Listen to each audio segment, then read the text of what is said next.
Nestor, naapula na ba yung apoy at ano ang dahilan ng sunog?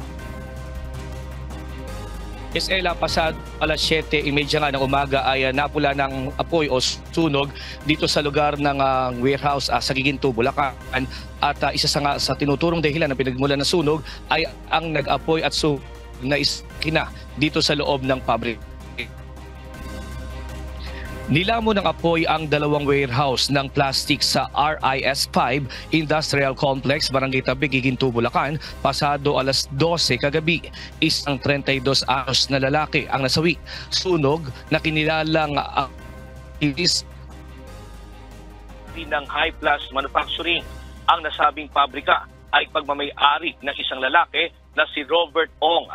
Batay sa investigasyon ng Giginto PNP, nagsimula ang sunog sa isang nagliyab na makina sa paggawaan ng plastik.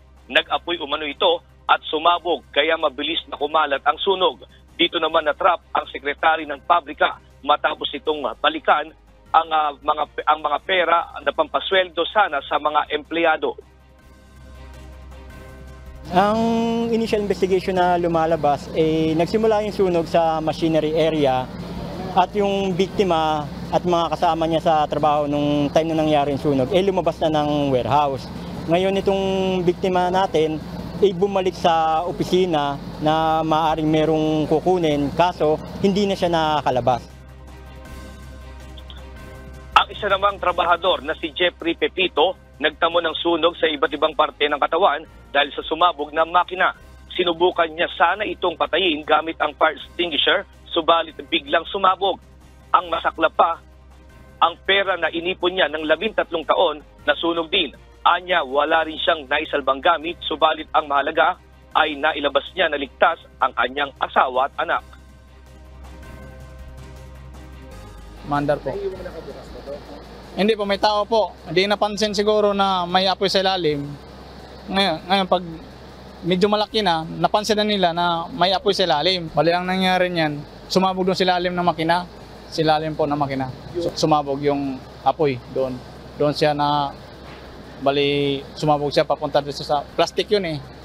Bali yung plastic tumatalon, dito natamaan ko sa likod. Samantala, Ella, nadamay pa nga itong sa sunog ang dalawang aluminum close van na truck kung saan may karga itong mga plastic product na mga timba, langgana at mga storage bag na dapat sana ay idinideliver na sa lugar ng Divisoria. At kanina rin, Ella, bandang mga alas 11:30 nga ay nailabas na dito sa loob ng bodega yung biktima na si Francis Vincent. At ito ay nailabas ng soko. At may hawak itong cellphone ng ilabas dahil nga sa nangyaring sunog na natrap ito. At sa ngayon, Ella, itong si Francis ay dapat sana uuwi sa kanilang lugar sa Leyte sa December 25 para sa kanyang magulang na pupuntahan. Pero ang masaklap nito ay hindi na siya makakauwi dahil nga sa nangyaring sunog dito sa Giginto, Bulacan. At yan mo latest live mula dito sa Giginto, Bulacan. Balik sa iyo, Ella. Maraming salamat, Nestor Torres.